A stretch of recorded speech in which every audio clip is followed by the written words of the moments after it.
हाँ जी दोस्तों, तो ये है आपकी सेकंड क्लास, ठीक है। फर्स्ट क्लास के अंदर हम लोगों ने जाना कि गाड़ी का इंटीरियर कैसा होता है। इस क्लास के अंदर हम जानेंगे कि गाड़ी जब हाईवे पे चलती है या गाड़ी रोड पे चलती है तो उसके जो ट्रैफिक लाइट्स बने रहते हैं, कुछ सिग्नल्स बने रहते हैं, उनका क्या मतलब होता है। तो आपको सब पता होना चाहिए कि किस लाइट पे क्या होता है, किस लाइट पे क्या होता है, क्योंकि ये जो चीज़ें हैं मैं आपको चलती गाड़ी में तो बता नहीं सकूँगा।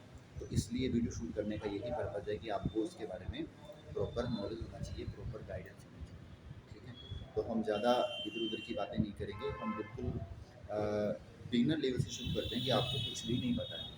अगर आपको कुछ आता है तो प्लीज़ उसे साइड में रखिए और हम आपको बिल्कुल बिगिनर लेवल से स्टार्ट करवा रहे हैं, ठीक है।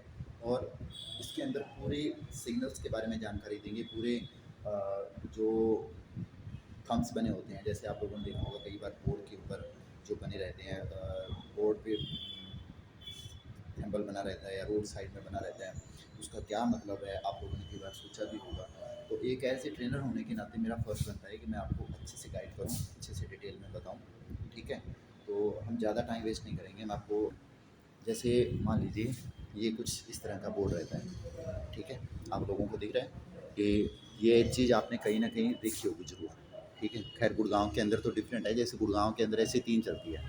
गुड़गांव में सिर्फ डबल लाइन होती है, एक वो रेड होती है फिर ग्रीन होती है, लेकिन वो भी ठीक है, उसके अंदर भी ठीक है, लेकिन ये भी एक चीज़ समझने वाली है। समझने वाली क्या चीज़ है, जैसे मान लीजिए ये मेन तीन लाइट रहती है, रेड, येलो एंड ग्रीन, ठीक है। अब इनका क्या मतलब है, वैसे तो यहाँ पे लिखा हुआ है, रेड का मतलब होता है कि स्टॉप।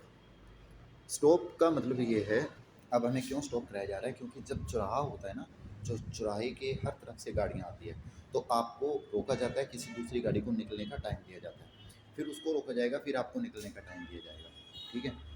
रेड का मतलब होता है कि आपको गाड़ी रोकनी है, ठीक है। येलो हो गई है, इसका मतलब ये है कि अब आप अपनी गाड़ी स्टार्ट कीजिए, फर्स्ट गियर में लगाइए और रेडी रखिए, ठीक है। इसके लिए आपको 3 सेकंड 4 सेकंड का टाइम दिया जाता है। देन आपको जब ग्रीन लाइट हो जाए तो आपको गाड़ी मूव करवानी है आगे के लिए, ठीक है। तो आपको गाड़ी आगे के लिए, हाँ भाई अब आप जा सकते हो, इसका मतलब ये रहता है कि अब आप जा सकते हो। अब जब कभी भी अब आप गाड़ी चला रहे हो तो मुझे ये ना बताना पड़े आपको कि भाई आप गाड़ी रोकिए, रेड लाइट हो गई, येलो लाइन हो गई या ग्रीन लाइट हो गई, इसका मतलब क्या है। इसका रीज़न यही है बताने का, ठीक है। ये यहाँ तक समझ में आ गया कि इसका रेड मतलब रोकना, येलो मतलब रेडी रहना एंड गो मतलब चलना, ठीक है। यहाँ तक समझ में आ गया। अब मैं आपको कुछ थंबल्स बताता हूँ, जो कुछ निशान बने रहते हैं।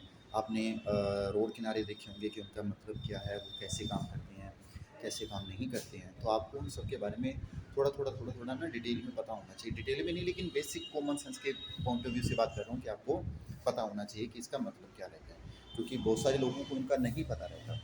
तो इसीलिए जैसे आप गाड़ी सीख रहे हो तो आपको पूरी डिटेल में नॉलेज देना मेरा फ़र्ज़ बनता है। शुरू करते हैं यहाँ से। आप लोगों ने इस तरह का सिस्टम देखा होगा कहीं ना कहीं। तो इसका मतलब है नो लेफ्ट टर्न, मतलब आप लेफ्ट की तरफ आपको रास्ता दिखाई दे सकता है, लेकिन आपको लेफ्ट में टर्न नहीं लेना है, ठीक है। ये मतलब ये बैंडेड का निशान है, तो ये लेफ्ट का एरो है, तो इसके ऊपर बैंड लगा हुआ है, मतलब लेफ्ट नहीं लेना है। और ये है ट्रक प्रोबेबिलिटी, मतलब इस रोड पे ट्रक नहीं चल सकता है। जैसे आप लोगों ने देखा होगा कोई रोड रहती है और रोड के जब नीचे से अंडरपास से कोई गाड़ियाँ जाती है तो उसकी एक लिमिट रहती है कि हाँ भाई 3.5 मीटर से ऊपर का अगर कोई व्हीकल है तो वो नहीं जा पाएगा, 3.5 मीटर से अगर नीचे है तो वो जा पाएगा। तो उसी ट्रक की प्रोबेबिलिटी के लिए लगाया हुआ कि इसके अंदर ट्रक एंटर नहीं कर सकता। तो ये अगर एरो दिख रहा है तो इसका मतलब ये है कि ट्रक अंदर नहीं जा सकता है। और ये जो एरो है ये आपने बहुत जगह देखा होगा, नो हॉर्न, ये मेनली सोसाइटीज़ के अंदर रहता है। नो हॉर्न का मतलब है कि आपको इस एरिया में हॉर्न नहीं बजाना है, ठीक है। समझ में आ गया। अब सेम चीज़ यही है, जैसे ये वाली लेफ्ट वाली थी और ये वाली राइट वाली आ गई। ये नो राइट टर्न, मतलब आपको यहाँ से राइट नहीं लेना है। और ये है नो बाईसाइकिल्स। बाईसाइकिल्स का ये जो इस तरह का कंसेप्ट है ना, ये मेनली हाईवे के अंदर यूज़ होता है। आप लोगों ने देखा होगा कई बार हम द्वारका वाले हाईवे की ओर जाते हैं या फिर मतलब किसी बड़े हाईवे पे जाते हैं तो उसके ऊपर लिखा रहता है कि ट्रैक्टर, बैलगाड़ी, बाइक, ऑटो, इस तरह के 4 सिग्नल बना देंगे और ऊपर उनके इस तरह का थंबनेल बना देंगे। तो उसका मतलब ये है कि ये चीज़ें इस वे पे अलाउ नहीं है। तो जब कभी भी आपको, अगर आप सोच लो बाइक चला रहे हो, गाड़ी चला रहे हो, आपको कहीं इस तरह का दिखाई दे तो इसका कि आपको बाइक चलाने के लिए इस पे मना किया गया है, ठीक है, समझ में आ गया। और लास्ट है जो वो ये नो यू टर्न। लोग क्या करते हैं कहीं से भी यू टर्न ले लेते हैं। मान लीजिए आप सीधा जा रहे हो और आगे जाके रास्ता दिखाई दे रहा है, ठीक है, रास्ता दिखाई दे रहा है लेकिन वो सर्विस लाइन दी हुई है, हो सकता है उस पर यू टर्न अलाउ ना हो। अगर इस तरह का सिग्नल आपको दिखाई दे रहा है तो आपको यू टर्न नहीं लेना। इसका मतलब यही है कि आपको यू टर्न नहीं लेना है, यू टर्न प्रोबेबिलिटी है, ठीक है। अब हम बात कर देते हैं ये, जब कभी भी आपको ऑन द रोड ऐसा सिग्नल मिले, ठीक है, अगर आप स्पीड में जा रही है, सपोज करो आपकी गाड़ी जा रही है 70 की स्पीड में, 80 की स्पीड में गाड़ी जा रही है और इस तरह का सिग्नल आपको दिखाई दे दिया, सिग्नल अगर आपको कहीं भी दिखाई देता है रोकनी है। क्या करना है, आपको गाड़ी रोकनी है, गाड़ी भगानी नहीं है, गाड़ी रोकनी, क्योंकि वो स्कूल वाले बच्चों के अकॉर्डिंग ही कुछ दिया रहता है, क्योंकि वहाँ स्कूलिंग एरिया है तो वहाँ बच्चे कभी भी आ सकते हैं, तो आपको थोड़ा स्लो करना पड़ेगा। बात कर देते हैं जैसे ये पेंड्रेन क्रॉसिंग, ठीक है, पेडेस्ट्रियन क्रॉसिंग, इसका क्या मतलब रहता है, आपने देखा होगा रेड लाइट पे बना रहता है। जब आप रेड लाइट लाइट रेड होती है तो उसके आगे कुछ लाइनें वगैरह बनी रहती हैं, तो ये उसका होता है कि ये पैदल चलने वालों का रास्ता है। ये अगर ऑन है तो आप गाड़ी नहीं लेके जा सकते। अगर ये ठीक है, अगर कोई जा रहा है तो वो अपनी जगह सही है, लेकिन आप उसमें गाड़ी नहीं एंटर करवा सकते जब तक सामने वाला निकल रहा है। अगर आप उस पर करते हो तो आपकी वजह से किसी का लॉस होता है, तो वो कहीं ना कहीं गलती हमारी है, ठीक है। इसके बारे में इतना नॉलेज मिल गया।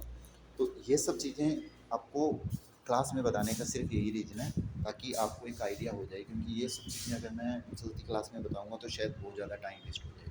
लेकिन अभी अगर आप पीछे बैठे हो तो पीछे बैठने के बाद भी आपको ये कुछ चीज़ें सीखने को मिल रही जो बेसिक पॉइंट ऑफ व्यू से जानना ज़रूरी है। समझ में आ गया? ओके, तो आप बने रहिए, नेक्स्ट पार्ट में फिर कुछ नया बताते हैं।